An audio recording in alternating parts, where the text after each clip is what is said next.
नवनीत राणा यांचं जात प्रमाणपत्र बोगस असल्याचा आरोप राज्याचे गृहनिर्माण मंत्री जितेंद्र आव्हाड यांनी केला आहे।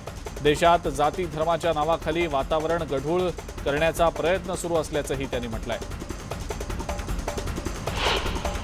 राणा दाम्पत्याच्या अमरावतीतल्या घरावर दगड मारणारा शिवसैनिक सीसीटीव्हीत कैद झालाय। नवनीत राणांना अटक झाल्यानंतर अनेक शिवसैनिक त्यांच्या अमरावतीमधल्या निवासस्थानाबाहेर जमा झाले होते।